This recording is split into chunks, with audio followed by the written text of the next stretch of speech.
are honored to have both Elizabeth Berger from the Sunflower Foundation and Christina Bridges from the University of Kansas Medical Center.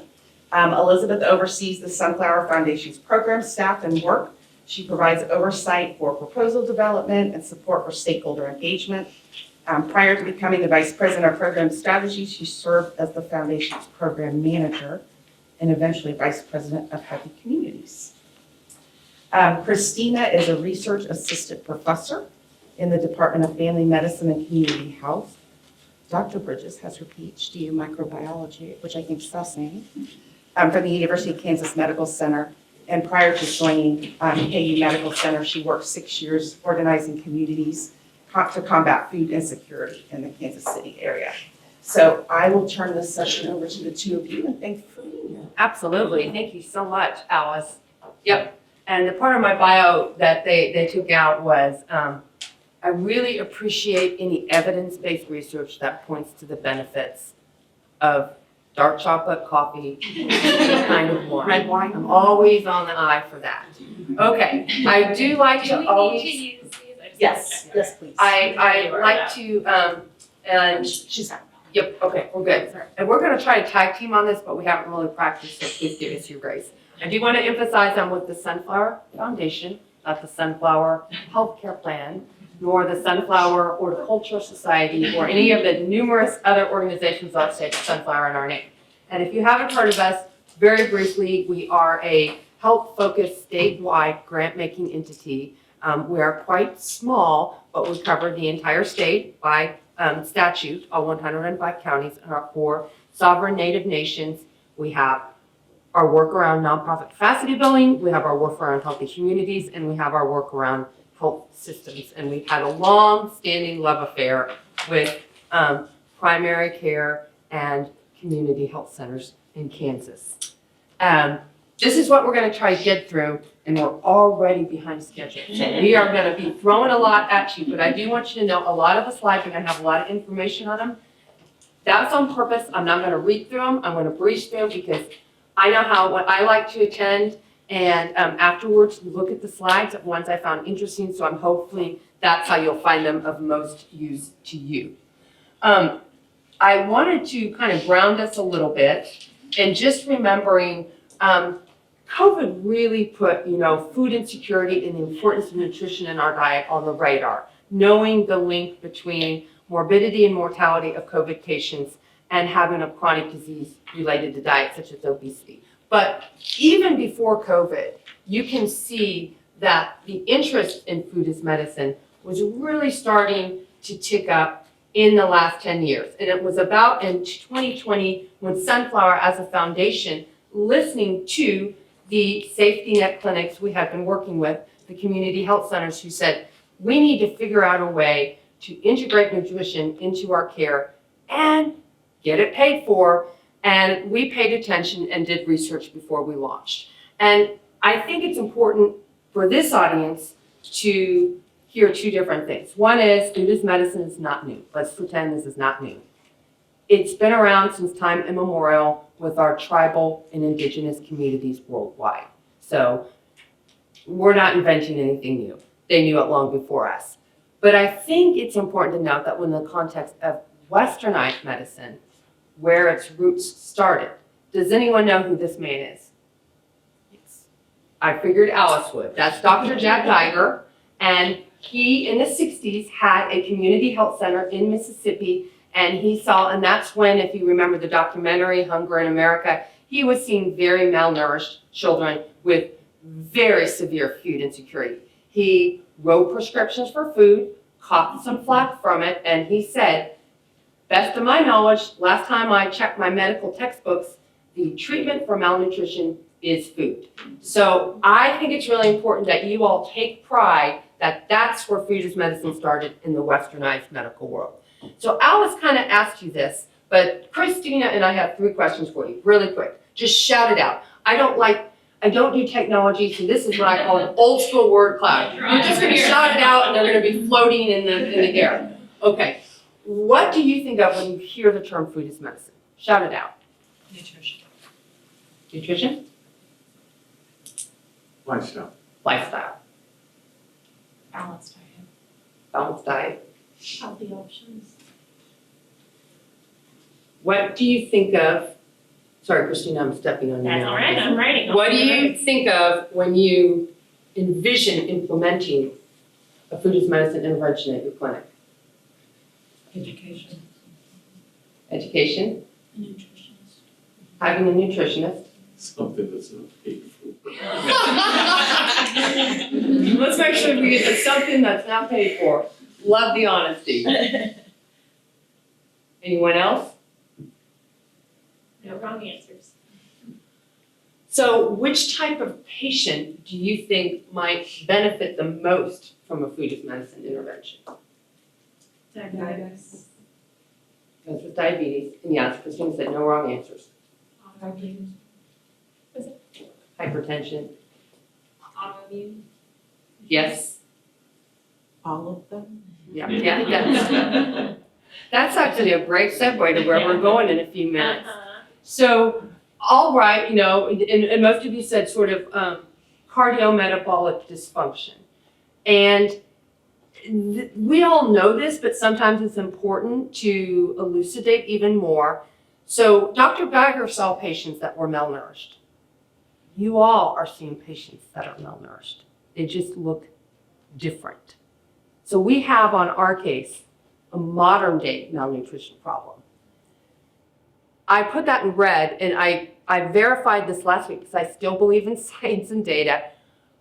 For 52 to 64% of the average American diet comes from ultra-processed foods. That is not providing any nutrition. You're getting calories. I'm not telling you anything you don't know.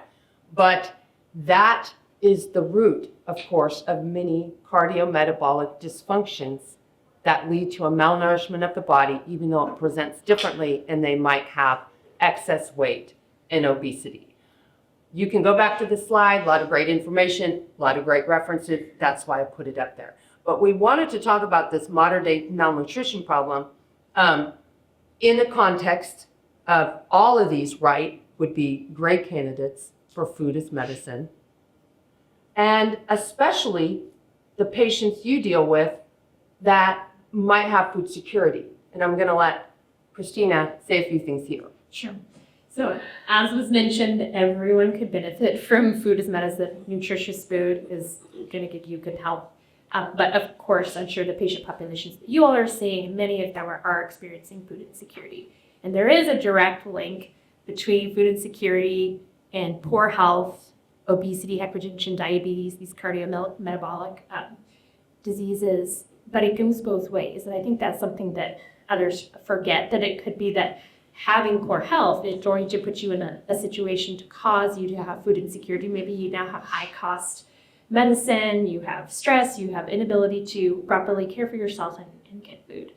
Or of course, having food insecurity can make it, very difficult to improve your diet, to, improve your health. I will never forget a quote from a practicing physician in Kansas. We were doing a study where we were calling to see what clinics were screening for social drivers of health like food insecurity, and this practicing physician said, "Why would we screen for food insecurity? All of our patients are fat."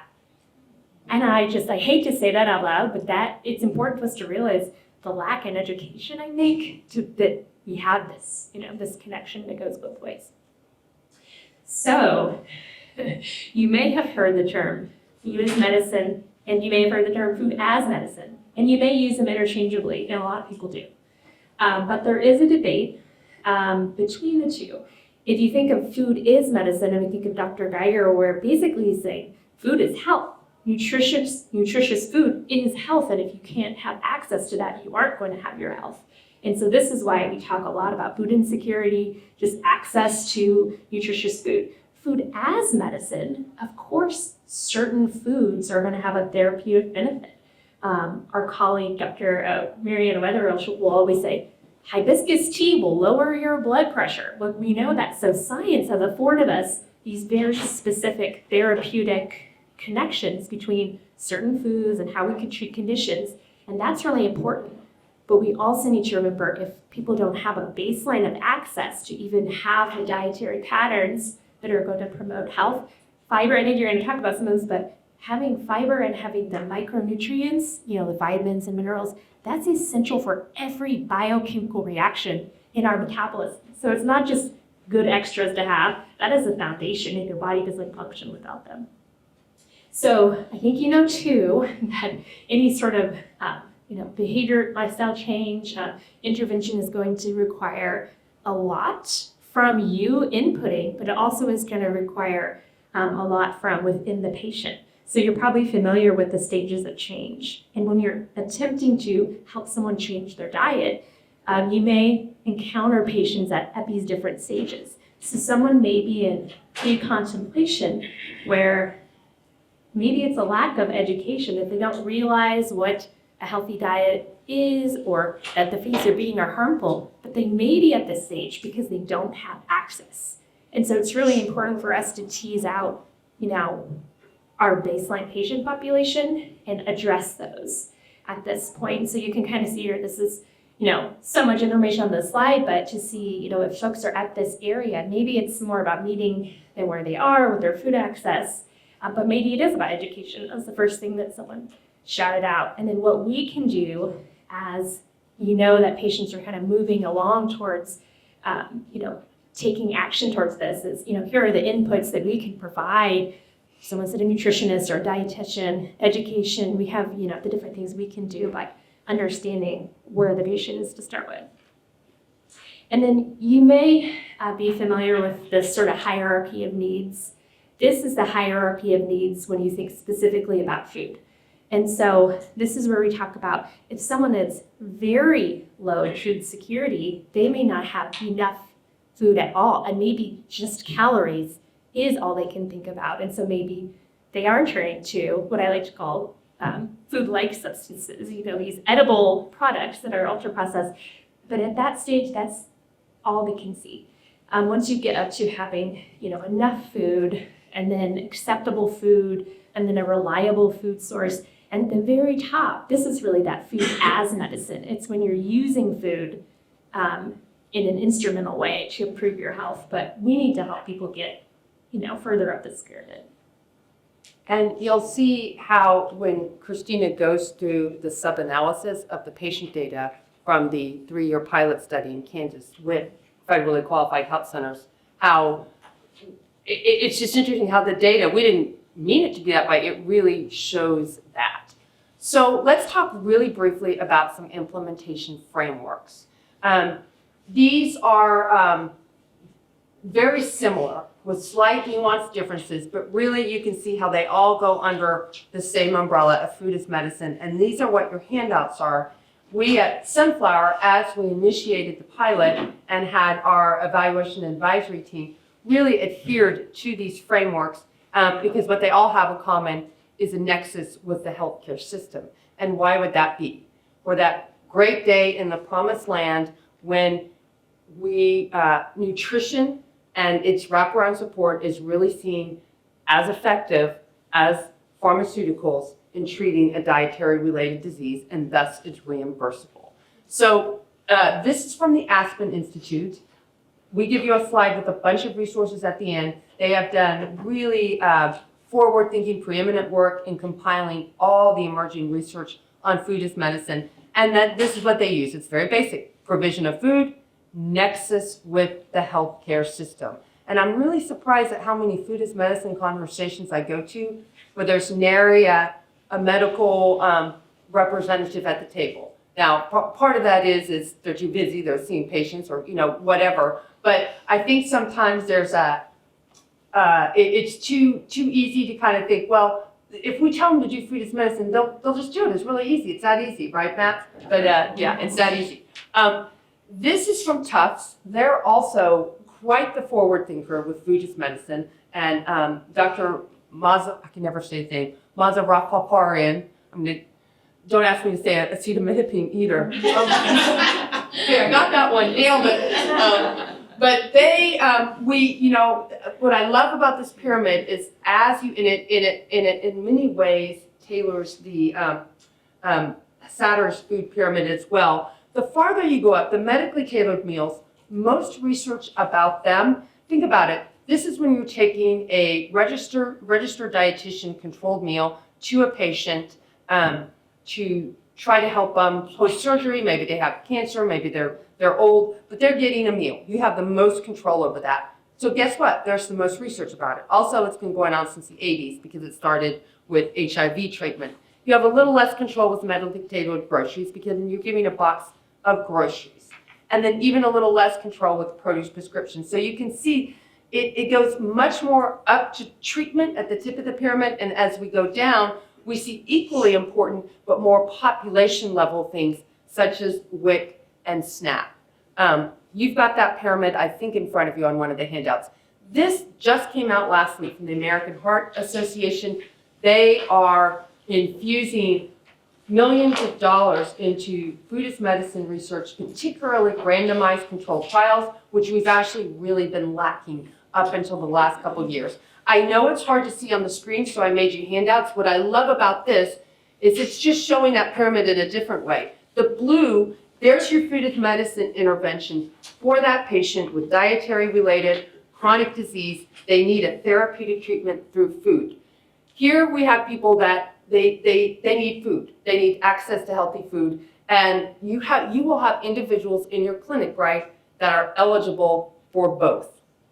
And Rockefeller, also a national foundation, infusing millions into food as medicine. And they are very interested in how can we make sure with this that local food systems and generative agriculture is part of that solution so that, frankly, multinational corporations maybe don't, we could say, own the food as medicine business, drawing, dropping boxes of food all over. But you can see what I like about this is they really call out that education around cooking and support for adopting healthy lifestyle behaviors. We talked a little bit about the models already up on the pyramid. Again, there's other ways you could do it, but these are really the 3 established models that research is happening around right now. And when Christina shares the data, the 6 FQs in the Kansas cohort did kind of a hybrid of all of them based on their clinic needs.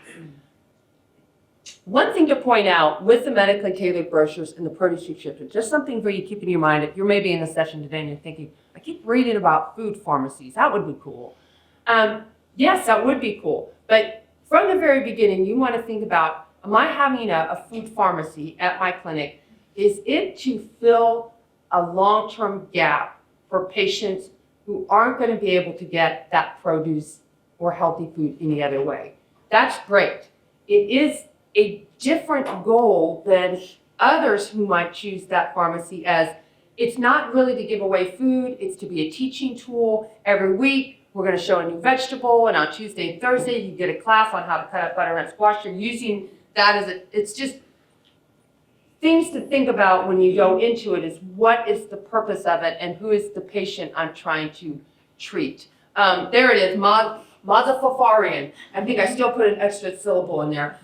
You have this in front of you as well. I love this. It shows all the bits and pieces of a food as medicine intervention in one handy handout, but you can see there's a lot that goes into it.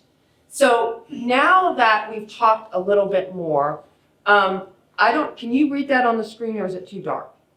But I don't know if you feel comfortable shouting it out, but now that you see that, where would you maybe put your clinic? Is it, I'm interested enough, obviously I'm in this session, duh, but that's about where it ends. Or is it, we're interested, we have no idea where to start. Is anyone there? Actually, let's start. Who's in the first one? Who's only here because they're the only one in their clinic interested in it, and everyone else wanted you to go to integrated care to listen to my boss, but he can't hear me. And I will remember that. No one's there. Okay. What about the second one? Lots of interest, no idea how to start. So I really appreciate you guys' honesty. That's great. What about, we've done some research and planning, but the more we get into it, it's starting to feel a little overwhelming. Yeah, understandable. I'm overwhelmed every day too. We've started to do some research and planning, and we're feeling pretty confident about doing this with the resources we have. No one's there? Okay. We started implementing some type of FIM program in the last year. about the last one. We've been offering some type of FIM programming for, yeah. And so this is a great time to call out the clinics. Hey, did you raise your hand? Yeah. Okay. The clinics that participated in the sunflower pilot, and we're very appreciative. And Matt, a box just for you. We've been implementing it and we still haven't figured out how to pay for it. Which is and I think I appreciate your humor and candor, because when you hear about food as medicine on the news, there's almost this assumption that it's being paid for already, right? And you guys in the healthcare centers are like, yeah, we'd love to do it. Who's going to pay for it? So I feel your pain, because I'm constantly fighting that battle as well. What do we know about the research? IHI's quadruple aim, you're all familiar with this. Oh no, we only see two things in bold right there: food security and dietary quality. All these others, I'm going to be honest with you, it is all over the board. Now, this is from, I think, a year ago, and actually things have been changing since then. I think we're getting much closer to seeing more data about glycemic control. I can say from our pilot, two things we see from the qualitative data: patient satisfaction and provider satisfaction, which we consider incredibly important and want to dig into more, because we know, working in a community health center, the moral injury to providers and healthcare staff of just day after day seeing such complicated, complex cases can be overwhelming. And if there's a strategy that can help with that and restore some joy to your work, personally, I think that alone is reason to do it. So I look forward to more research in there. But these are all the big unknowns. We're being very honest with you. That's why we're doing a pilot, to find out what's happening in Kansas. So it's not a slam dunk. As I mentioned, the Aspen Food and Society, national leader in food as medicine. This is a resource I give you. So much happened between 22 and 24, they had to come out with a whole new edition of the research. It's all there. This, I've given you this slide, I'm not going to read it to you, but they looked at 107 studies, and they do say are associated with, improved diet, improved health status, decreased depression, decreased healthcare utilization. We love that one. Notice though, it's, are associated. It's not a cause and effect. Again, to this point, there have not been a lot of RCTs. Why? They're very expensive and they're hard to design in an ethical manner. So, but those are now in play. And there's a lot of variation. As I said before, medically tailored meals have the most research behind them. And it is something that Sunflower, we really need to look into about how to position Kansas to be in a position to have an accredited medically tailored meal provider, because some of the policy that I'm going to show you in a few minutes. You have this handout in front of you. These are just more findings from Tufts. It's all basically the same. Associations, what you would expect, and I think, if you give healthy food to people that are low income and food insecure, not surprisingly, you're going to have less food insecurity. But there is more findings coming out about what it can do for the health. I had talked about, sorry to be talking fast, I really want to make sure Christina has enough time. This is just out. We put it down as one of your resources, Healthcare by Food, and they are starting to look at this stuff. Just in 1 year, the cumulative number of FIM publications that are coming out.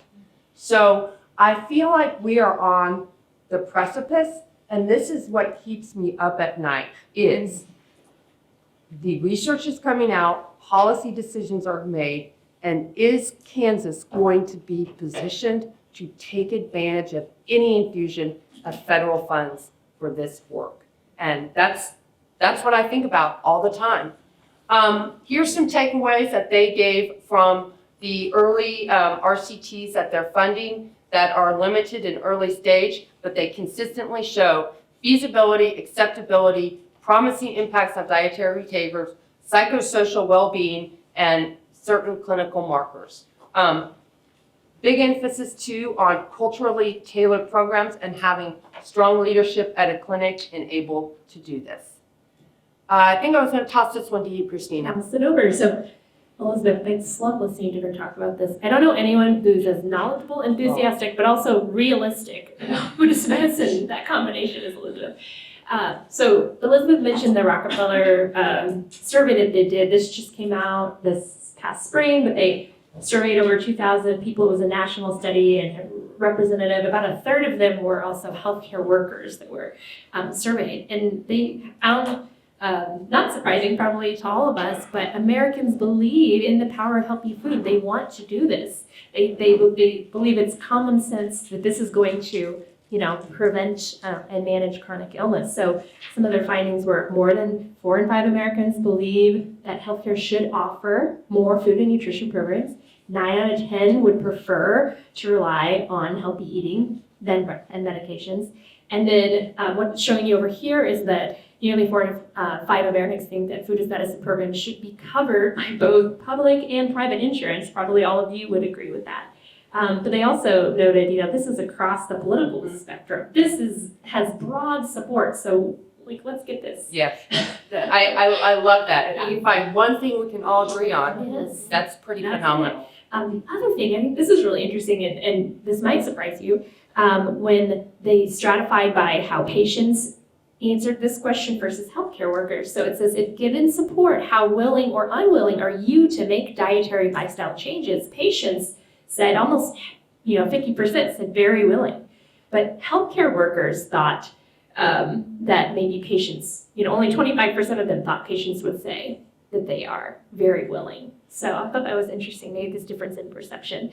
Okay, also from research, we know that it's super important when you have a physician champion and when the physician can say something about it in, meeting with the patient. In studies, they've shown this is similar to other lifestyle changes like smoking cessation, but they've looked at the difference, and when the physician talks about it in the room with them, they're way more likely to remember what was said, to share this information with others, think that it specifically applies to them, and to initiate this change.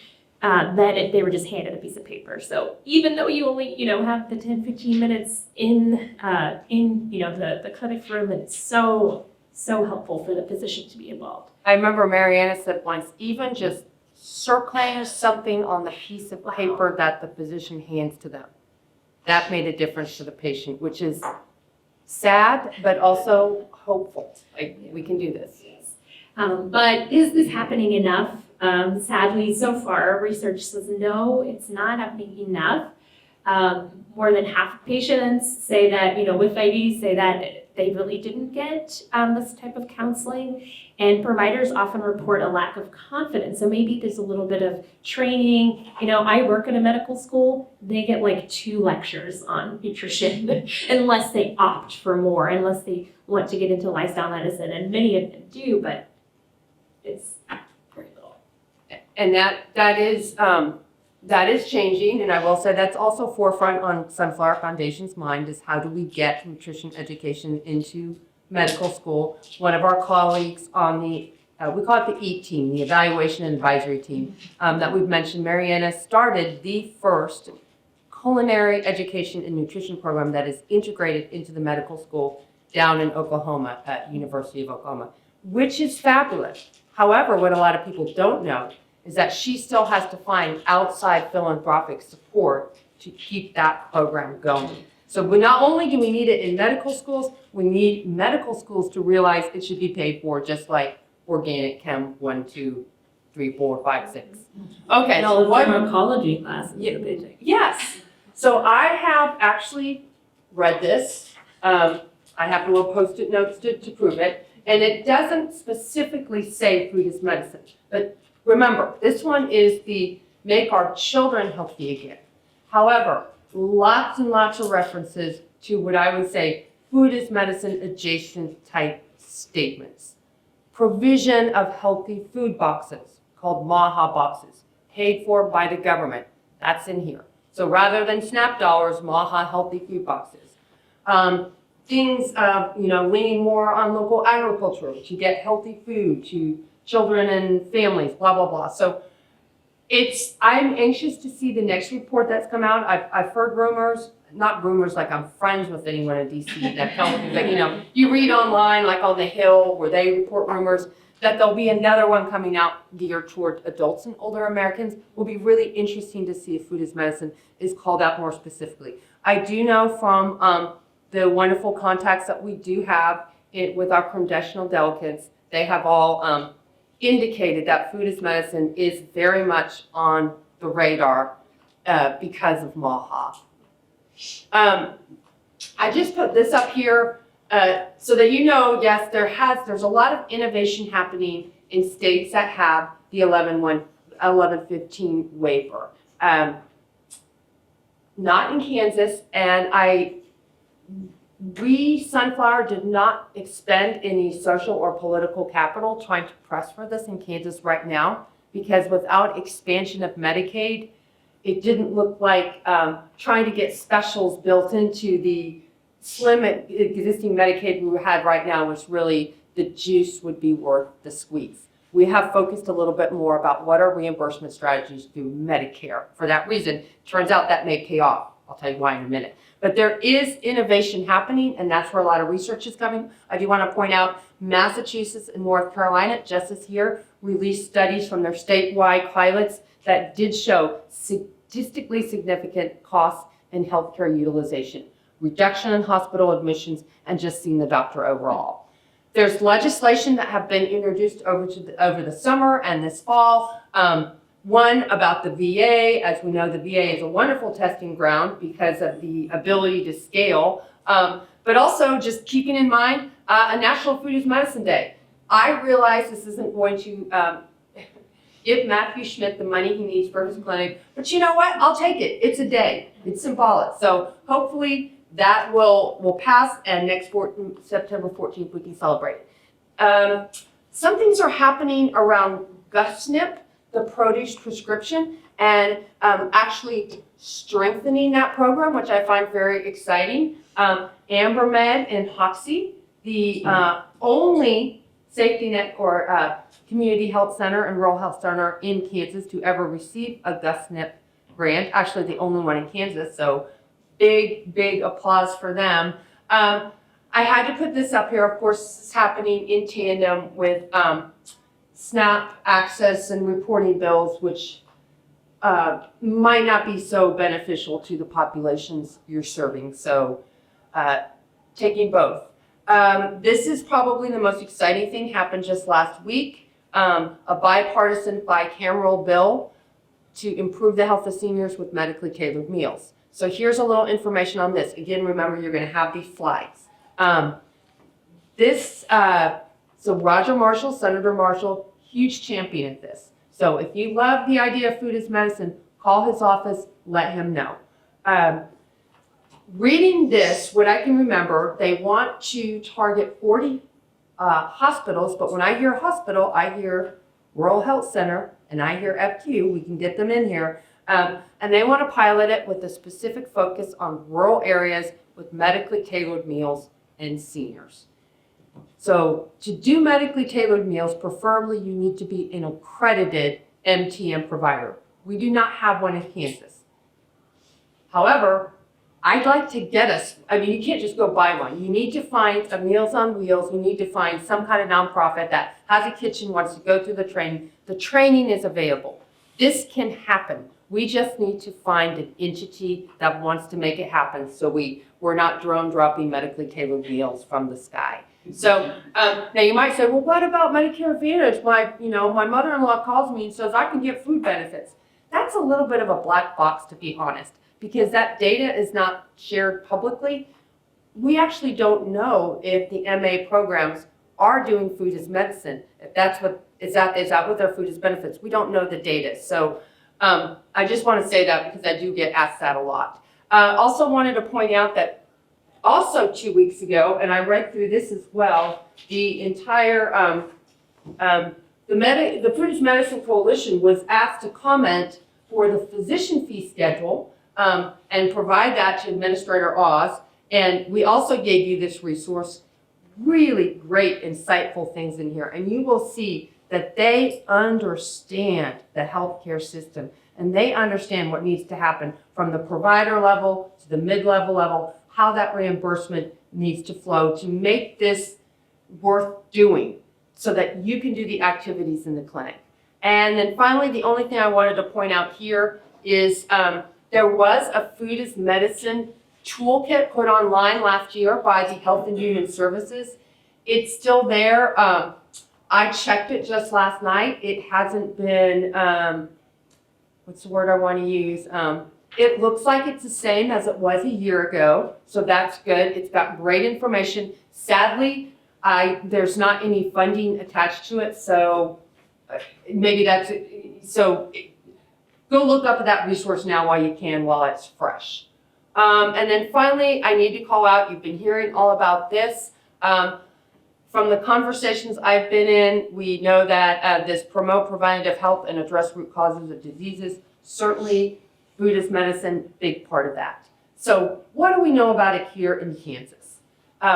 Briefly, Sunflower has spent almost 4 years, I'll say 3 years of collecting data, of working with an amazing cohort of 6 federally qualified health centers here in Kansas, who I really want to shout out that when we wanted to do this, we had no models to follow from other rural states.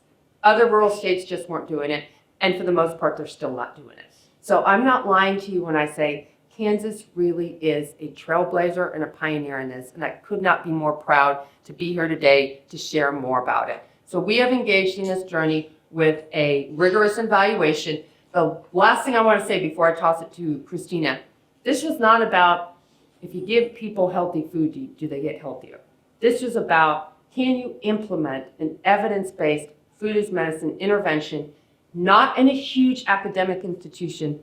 Can you do it in Hoxie, Kansas? Can you do it in Newton, Kansas? Can you do it in Pittsburgh, Kansas? At a standalone FQ that's not tethered and attached to all this apparatus to support them, and they had to do it on their own. And so what did we find out? I will toss it to Dr. Bridges. Thanks, Dr. Berger. Can I have the Yes, clicker. that might be helpful. I can kind of stand over here.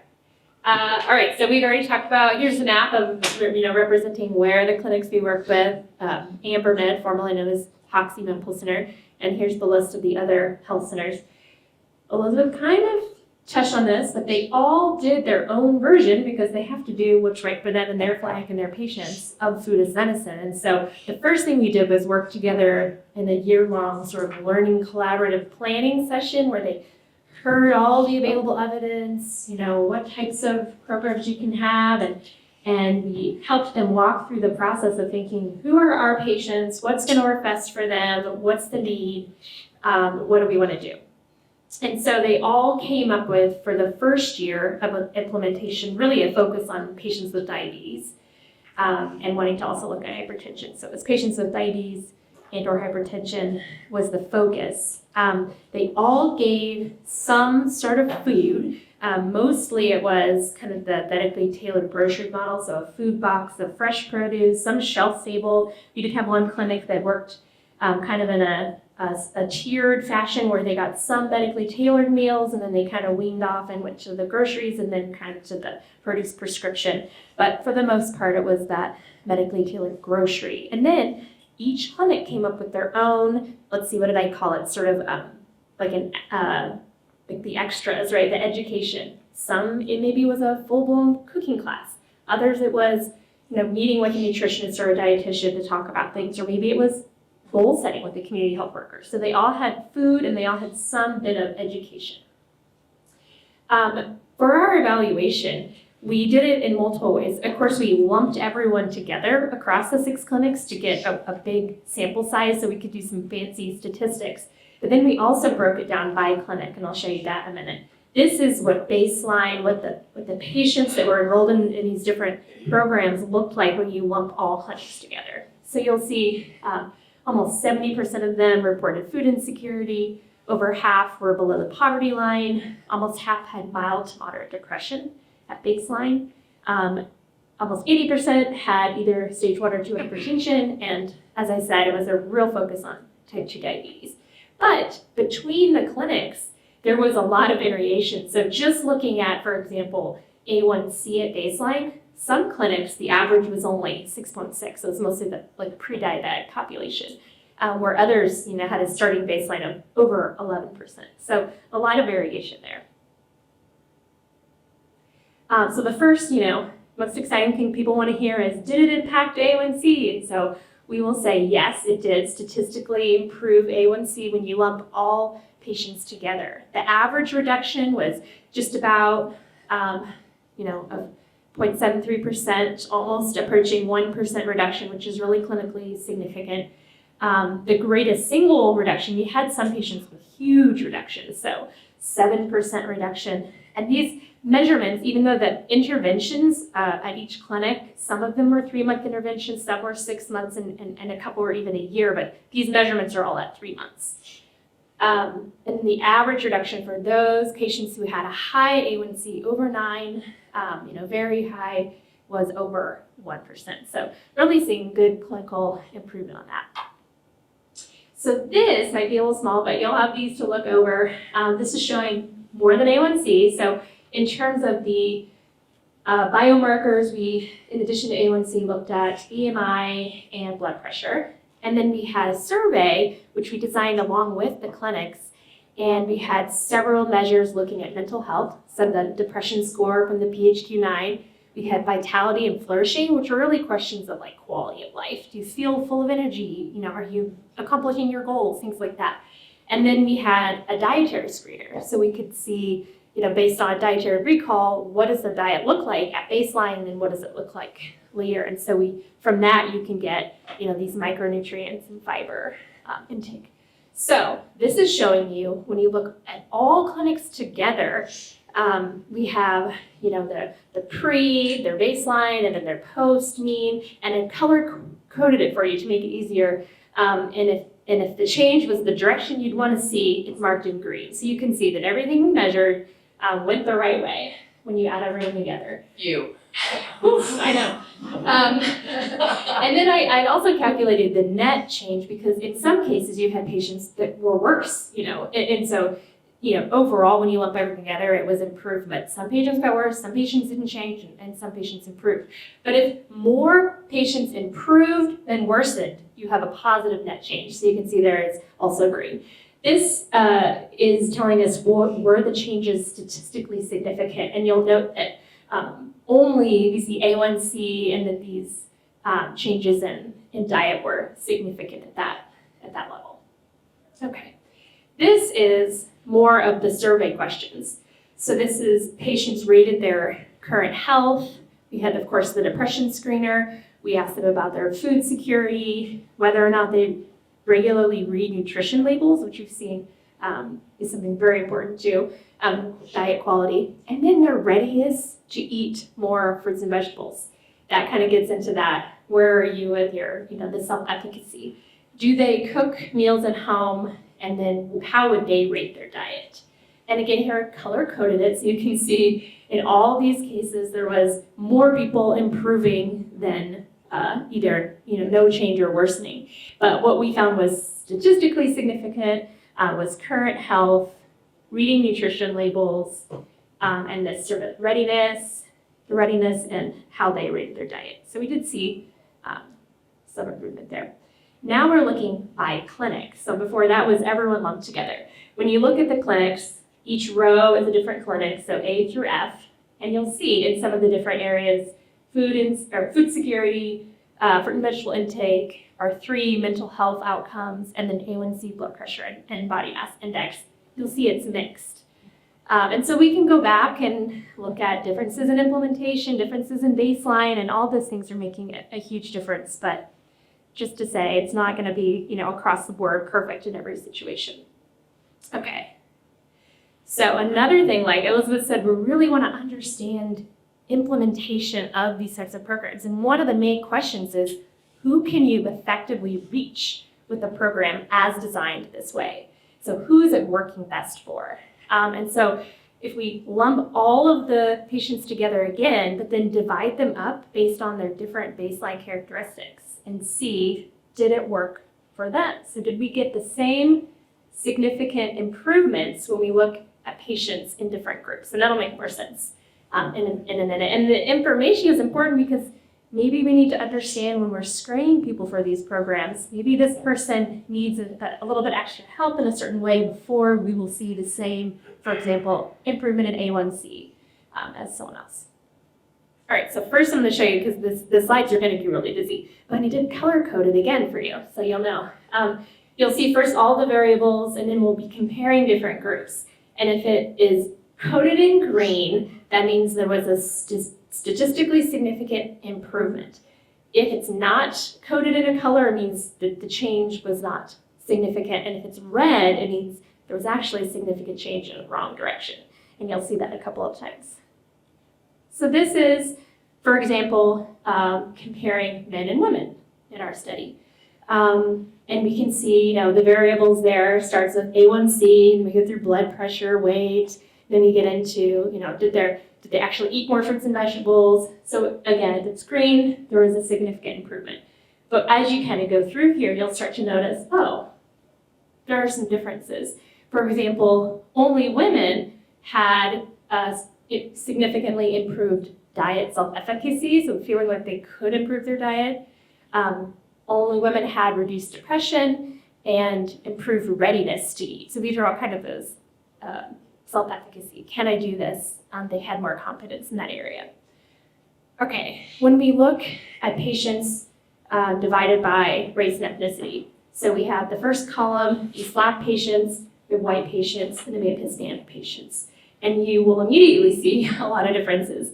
For example, at the top, A1C, when you look only at white patients, we did not see a significant improvement, but we did for Black and Hispanic patients. Doesn't mean it doesn't work for patients who are white, but if you look within the parentheses there, it's showing you the baseline mean. So for white patients, the A1C at baseline was only 8.3, but for example, Black patients was 12.2, and Hispanic patients 9.7, and we know that the higher starting A1C, it's going to be easier to bring it down, so that probably explains that. Want to say, of course, that race and ethnicity here is likely a proxy for social drivers of health that has nothing to do with biology and biological differences. Black patients did not report eating more fruits and vegetables, we noticed that, but they did self-report improved diet quality. Black patients reported higher depression post-FIM. So there you see this red marker. So Hispanic patients had a reduction in depression significantly. Only white patients had improved readiness to eat fruits and vegetables, so that's self-efficacy. Sweetened beverage, I just want to call out, that's the very bottom row here. And although there wasn't a significant change, I just want to point out the baseline. For example, in Black patients, this is servings per week. So 19.5 servings per week and actually went up. For white patients, over 14 servings per week, 2 a day, but went down slightly. And then Hispanic patients almost had a reduction in half of sugar-sweet beverages, which we know is really impacting blood sugar negatively. So that was almost a significant reduction. When we look by marital status, some interesting things pop out. We think perhaps being married, you have someone in your home to be your partner and maybe help you to be accountable. So we saw things like only for married participants, increased fruit and vegetable servings, increased diet self-efficacy, readiness to eat, and nutrition label reading. So maybe knowing at baseline if they have a partner there to help them is going to be beneficial. When we look by depression status, this was one of the things that we found most striking, is that if a patient has moderate to severe depression, we aren't seeing significant improvements in A1C, fruit and vegetable servings, their improved diet self-efficacy, nutrition label reading, all of these things, but we did see improved mental health for these patients. And so that's huge right there. But if you're expecting to see, they're going to improve their A1C, maybe it's more realistic to know, first we need to improve mental health, and then maybe they get through another year of food as medicine, and we can see some of those metabolic changes. And then this, I don't know if we should be too alarmed, but the folks that had the least amount of depression at baseline actually worsened slightly over the time. I think that's how that mental health fluctuates. We've had a lot of conversations about What is behind that? Right. Maybe just the state of the world. This was one of the most striking. And obviously this is really kind of common sense, that understanding at baseline what your patients have access to in terms of appliances. Can they cook food? Are they living in a place where we asked them about just very common, do you have a refrigerator, a freezer, oven, a stovetop? I mean, it was really just very basic things. And if people were missing 2 or more of those, they're in the right column. It was a small group, about 23 patients out of 200, but look, they basically did not see any of the benefits that the others did. So really important to understand that, and maybe we need extra services to make sure that they have access to those things. But they did still feel like their diet improved. That was the one thing they felt. So they were eating something. Okay, when we break patients down in their baseline food security, so we have highest food security, low, and then very low food security. You see participants with very low food security did not have improved A1C, but they did improve their food security. So it's a little bit similar to mental health. We need to get it up here first, and then you can maybe improve other health outcomes. Participants with lower very low food security did not improve their diet self-efficacy or readiness. So, of course, they didn't feel like they had control probably over changing their diet very much. And then, again, in those with the highest food security at baseline, you would see a little bit of a dip there in their food security status. Also something that is fluctuating. So all of that taken together, and you'll have these slides so you can look over it, but our statistically significant outcomes when we lump everyone together, those are the bolded, we saw improved A1C, fruit and vegetable servings increased. But for each of these findings, we have a caveat based on. So it's, hey, we had improved A1C, but not for patients who are moderately to severely depressed, or missing 2 or more appliances, or have very low food security. So we have to keep in mind what's realistic to see from each of these groups. Now, that was phase 1. Elizabeth said we've almost been collecting data for 3 years. So we have phase 2 right now under analysis, and we have pretty similar baseline population, although the percent with diabetes is a little bit lower and the percent with hypertension is a little lower. We've kind of broadened out to other patients, but our initial findings in improved A1C is looking even better than phase 1, so that's great. For those who do have diabetes, we're saying have greater reduction, so that's looking promising. Okay. No, okay, I never get tired of listening to that. Your brain just starts going, and we think it's really important to share this with you as soon as possible, because obviously we all have limited resources. Not every patient. You want to maybe identify patients who not only present with a disease appropriate for food medicine intervention, but what other characteristics do they have that positions them to best optimize the program. Does that make sense? Because none of us have the resources to offer to everyone at its full scale. I just wanted to impress, and I'll say this again, why this work is so important in Kansas right now. As I said, if you look, we have a joke. Most of the food as medicine programs are happening in states that touch an ocean. On the East Coast, on the West Coast, and there are some down along the southern coast as well. You look at the map, almost nothing happening in the middle except in Kansas. And that's just our little study, but it's broadening out. Qualitative data is absolutely critical, and that's what many of the Aspen report says there's still a dearth of that. We need that to really understand. Pronounced lack of this kind of work in rural and frontier settings. And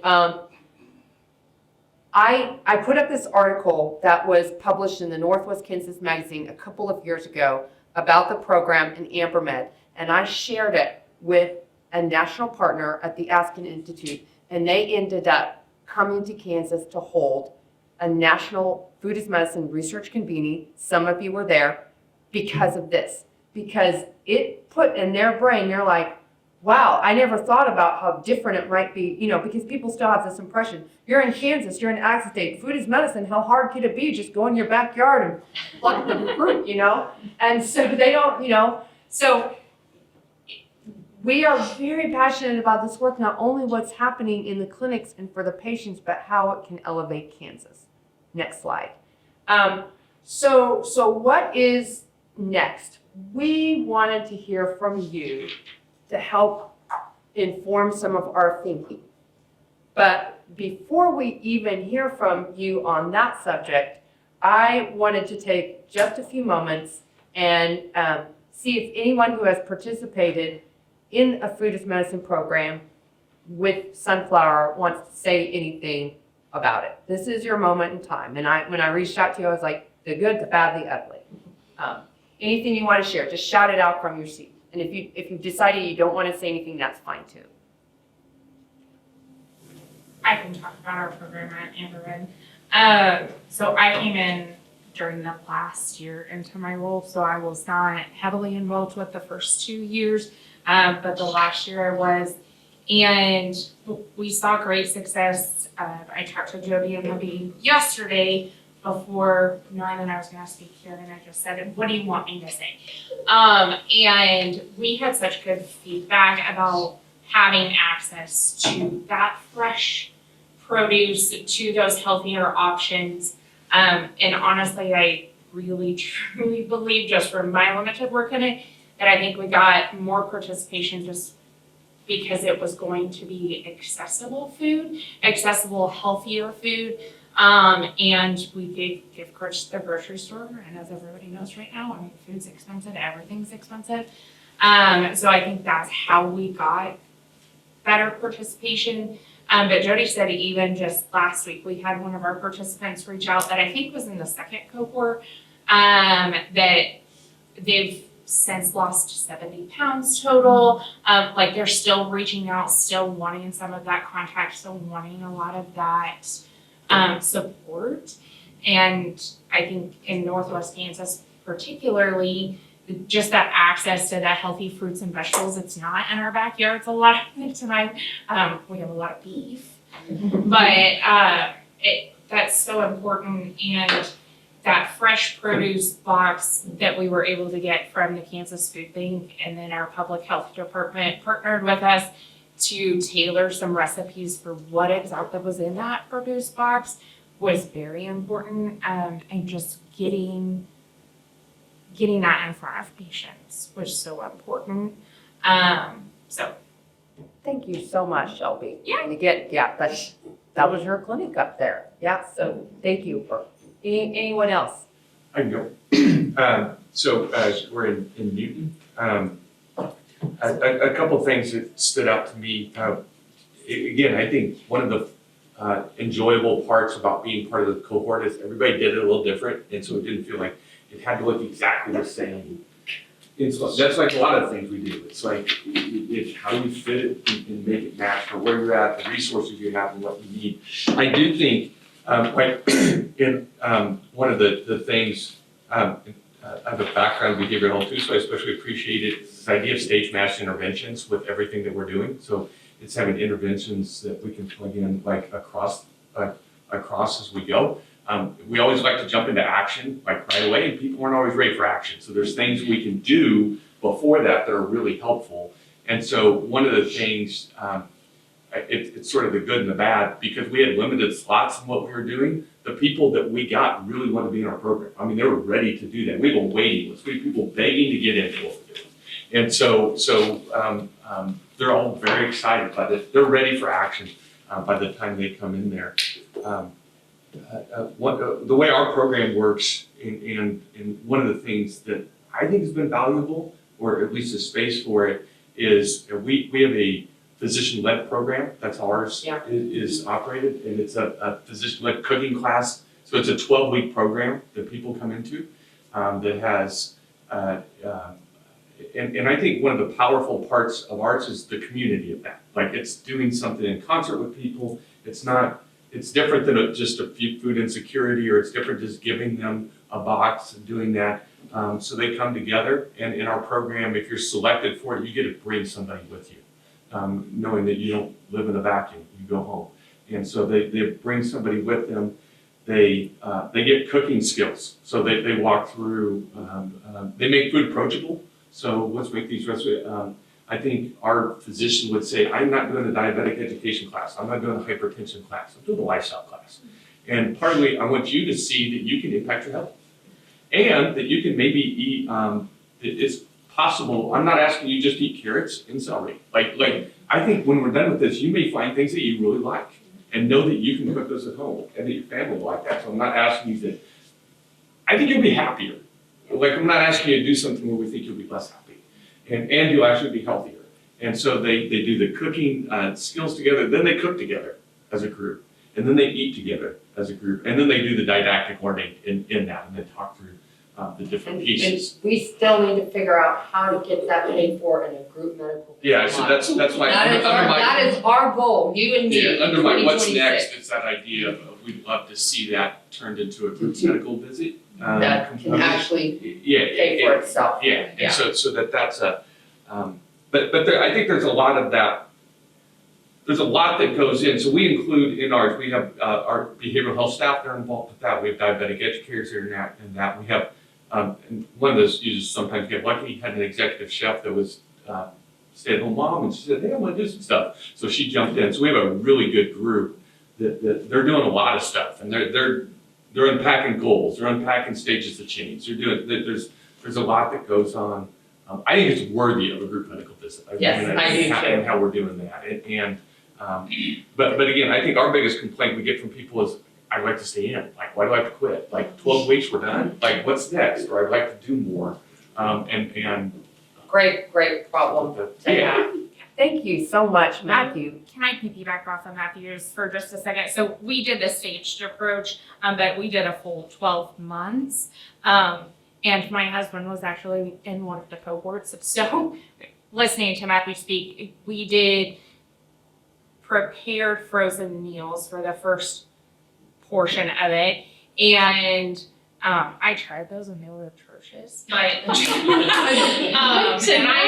our behavioral health staff were actually the ones that did the program along with several others. But they did that and then they moved to HelloFresh meals. So like here, we're gonna give you the healthy meals to just microwave and eat. And then we're gonna give you the components to cook that. And we did different classes as well. But seeing that change just as the patient's spouse, getting those HelloFresh kits and seeing that change in my family as far as it was introducing different foods. And my kids actually were the ones that cooked the meals because my husband hates cooking. But thankfully my children are very similar to me and they love cooking. And so they got super excited when those HelloFresh kits arrived. And my 9-year-old actually probably made a good majority of them. And it introduced new foods, it introduced healthier new foods. And how to cook and bringing that family component together was very impactful, at least in my specific family. And so I'm assuming that was the case in a lot of different patients that had that support system. That's the thing we're finding is the most, like if you're gonna have me, I would say that what you just described is what we're trying to do. Like, that's the most important thing. Like, when we do that, then you start getting, Thank you guys so much. You've really added to the conversation by hearing it, because Christina and I can just sort of report. We have 10 minutes left and 2 really important things to do. You remember the slide I showed that showed here's what's happening with Medicaid, 1115 waivers, and there blah, blah, blah. We do have some innovation happening in the Medicaid space in Kansas, thanks to an impromptu guest speaker who's joined our session today. And do you want to, Mike, and let you, and I wanted Celia to share a little bit about what you may not know United Healthcare is doing with food as medicine. Yes, all right, so I'll make this very quick so we can. Nope, you're good, Celia. All right, so I'm looking at my notes, so I want to make sure I get all of this correct. But so my name is Celia, United Healthcare, CCNK, Medicaid. I only know this Medicaid world. And so then, about like a year-ish ago, United Healthcare and Attain, ATTANE, working together to have food as medicine for our maternal moms. And so then we had it started off as a pilot. So 500 high-risk moms in their third trimester, supporting them with client choice groceries. So Attain, they log in, they select the food, so culturally appropriate. So I like how you mentioned the patient satisfaction. So I want to make sure that they have their voice in this piece. And so then through this program, we had 4 months of groceries provided by United Healthcare. And then there was 2 months that were provided by Health Forward. So here in the Kansas City area. Nutrients dense foods, 3 telehealth visits. So from I guess because it's the last, so beginning, middle, and then post-delivery. Educational content also being provided. Yes, so that's kind of what it looked like. We continue to provide this, and we'll continue to provide it and evaluate it. I think as I kind of connect to the things that you shared, Elizabeth, with the just continuing to gather. I mean, I love how you mentioned that we're in the stage where evaluation, research, we understand that need, exists. We need to have these numbers. What does it look like? When policy does change, will we be ready to respond and scale and fit to this need? So I love this entire picture. So I can't say that we figured this out and this is working because we're in the same boat. Yeah. Who is the selected population? Where will it make most impact? What can we learn from there? And then kind of what happens next. So, and that's a very specific, food as medicine. There are other food supports that we have, through United Healthcare. So value-added benefits, these extra benefits that we offer beyond the standard Medicaid set. There's going to be so we brought this in a couple of years ago, post-hospitalization. Could it be that it's going to be 1 week of these home-delivered meals that can help with post-recovery to avoid that readmission? So that's something that we have on our value-added benefit side. We have a little bit of SDOH funding where we can also support whether it's going to be our maternal moms. We had it open with COVID. Those moving from houselessness to permanent housing. And then we can also just kind of have flexibility to make some exceptions. We have our care coordination that's tied to accessing these, but with our clinical partners as well. It's, how do we make sure that you have access to these resources as well? It's the short term, it's the long term, it's the structural, it's the policies. So in no ways can I say like this 1 week of meals is gonna fix things. And so that's why we want to continue to be in this space, is because what does happen policy-wise, what does happen long-term. And then, we just try to keep learning from other partners. So like not too long ago, K-State Research and Extension having their local food summit. What do we need to know from the food distribution side? What do we need to know from, that demystifying this, that food is in the backyard? No, it is not. The grocery stores. Where is food coming from? And so I'm even interested, when we were talking a couple of years ago, we were talking about refrigeration. Can we provide refrigeration as a part of this for these partners, et cetera? And we even ran into an issue of logistics. To actually have this commercial size refrigerator travel from one place of the state way to another.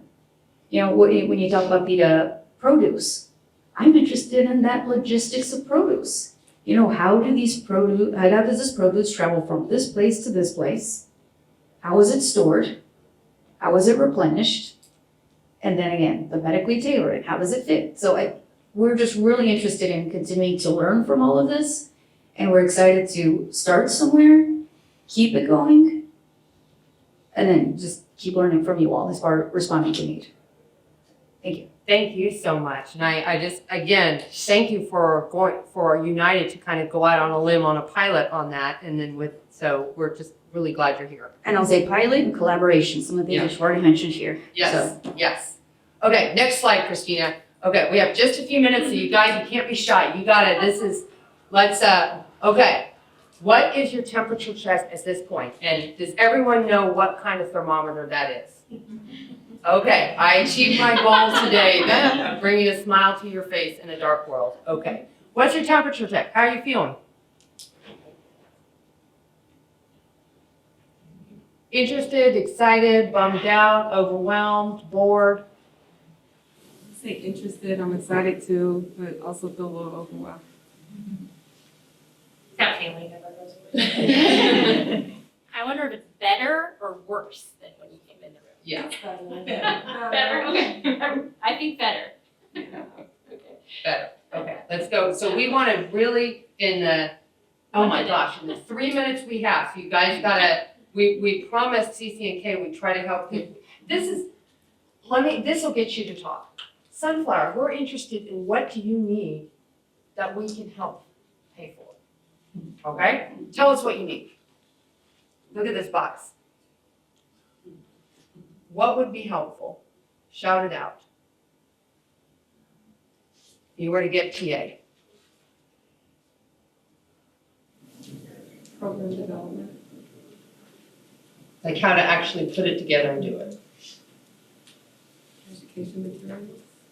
So I don't mean this like in a self-serving way, but like what you guys did before. I mean, like what, because I think some of the things that in that cohort that got started, what you had is, you had groups that you brought together, so you were doing it together, so you could talk about it. So I mean, because it's hard. It's like anything else, it's like integrated care. It's like any project you do. You start it, doesn't work right, you kind of fumble, you pick it back up. And So the cohort collaborative the learning cohort or network. the collaboration, it's hard just to do this by yourself. It's hard just to say like, oh, come in and because you ask questions and you do it together. So I think something that brings that together. I will say, one of the great things, what the Sunflower money did for us is it allows capacity building and grants. So it gives you that funding that lets you at least say, okay, I'm not going to go. I may not be making money, but I'm not going under. And I can practice and I can learn and I can and you can struggle together and you can kind of get some space. And so I think those two things have been almost anything we've done, whether it's food medicine, integrated care, any of those have involved those components. There's almost nothing we've done where we would say by ourselves, sitting in my corner of the world, we just did this because we were so smart and so good. I would agree with Matthew on the cohort, on the round tables and that sort of stuff, because I mean, as you mentioned, we did get the GusNet grant and we are working on that program. And even just those cohorts of here's what we're trying to do and we're not getting where we want, or here's what we've tried and this works really well as we're moving forward into different programs, whether that is another grant funded project from you guys, but just that networking and that being able to bounce ideas off of each other and that sort of thing, I think is huge. This is great feedback. I was just gonna say to dovetail into what everybody's saying is the sustainability piece. A lot of times these are like short-term funding, but we're in it for the long term. We Yeah. believe in this. We're in the process of just starting, but how do we make sure that, as you guys continue to move forward, how do we have long-term partnerships? Where funding is available long-term, collaboration is for the long-term. We're spending a lot of time talking about even the next generation, right? We've got grandchild to, grandparent. How can we change the generation? So it'd be nice to know that this program's gonna be around. You guys are gonna be around and continue to work.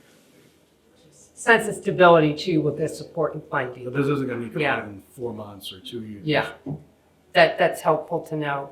Anything you guys see in the green box? I have something to add on a completely different area. I am not working in the medical side, but on the access to and reading in your green box, I work in the community, and a lot of times from those SNAP food or those community food, low income pantries, a lot of that food ends up dropped off in our drop-in centers. They don't know how to cook it, they don't know how to use it. And so they come into our center where we provide meals, and a way to kind of pay back for those meals, they're like, hey, look what I have. Or look what I can't eat. I just got a whole box of bread from a food pantry that, like, how am I supposed to eat a whole box of bread for a week? This is not a meal. Or I have 3 bags of dried beans. I don't know how to cook different types of dried beans or peas or what have you. Or here's a butternut squash that I don't know how to cut or cook. And so that education or understanding how to cook that, like a lot of times we'll do that within our drop-in center. But, so we make split pea soup out of 1 million bags of peas, and they ate it up. But that is not coming with that pantry box. Or, I can't tell you how many times we make bread pudding that gets eaten, but no one has all of the resources to make that. And we can make it healthy, and we can tell them what goes into it. They may not have the resources to actually make that. So a lot of education that could go into that would be amazing, because the other end of what resources are going out, there aren't the resources to help people utilize those. And to piggyback off of what she said, so our SNAP Ed actually did help us with a lot of our community education or our nutrition education within our cohorts. But I'm sure, like everywhere else, that we're seeing a lot of turnover in those roles. Yeah. And a lot of turnover in our extension offices in Northwest Kansas. And we are district-based extension offices in Northwest Kansas, which brings a whole nother side of things. So yeah, that access to that community-based nutrition education, I think, is becoming even more important, at least for us, because we are losing some of that access in our area. So yeah, and dietitian. I love us to say, but trying to find a dietitian in Northwest Kansas is very, very difficult. Food deserts in our area are insane. Finding a grocery store is madness. I want to acknowledge we're past time, so I don't want you to feel like I'm keeping you after school, but I'm absolutely like lapping up everything you're saying. For those who are willing, if you'll give us 2 more minutes, you are free to go, I should say. Can we go to the next slide? Because this is very helpful to hear. Here you guys go. You're going to stay late for this, aren't you? What do you need funding for? Tell me specifically, what do you need my funding for? Not you, Matt. You can write me an email. You heard me. Yeah. No, but really, think about it. Is it staff time? Is it the food itself? Is it food infrastructure, a fridge? Or do you not want to deal with the food itself? You just want someone to give money to someone else to deal with the food. Do you need consultation?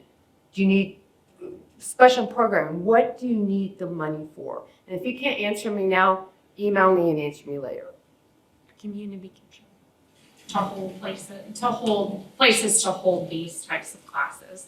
I honestly couldn't tell you where the closest licensed commercial community kitchen would be to us that has the space to do those workshops, like those education pieces. We can hold classes and you can watch the instructor cook something, but the space to actually do some of those workshops where I can go and attend and actually cook alongside someone or whatever, space is huge for us. We use our high school, but then it's, when can we use it? We're on their schedule.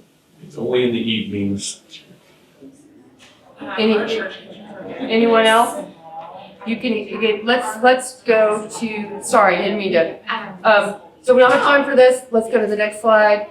I just want to point this out to you. When you go back to the slide deck, these are all the resources we talked about. Each and every one is a Trevor and a Crow. And then if we'll go to the final slide, please. This is what I really wanted to get across. Sunflower is not leaving this area of food as medicine. We're in it for the long haul. QR code there, or you don't need to take it now. You can get the slide later. We we will be, we're not sure what it looks like yet, a next community of practice around food as medicine for both sort of community partners, the food people, but we're also thinking about how to design it for the clinical people. You don't even have to be doing it yet, somewhere to start coming to learn. So please reach out to us if you're interested or come up and chat with me in the hallway of work for students. So thank you all very much for your attention.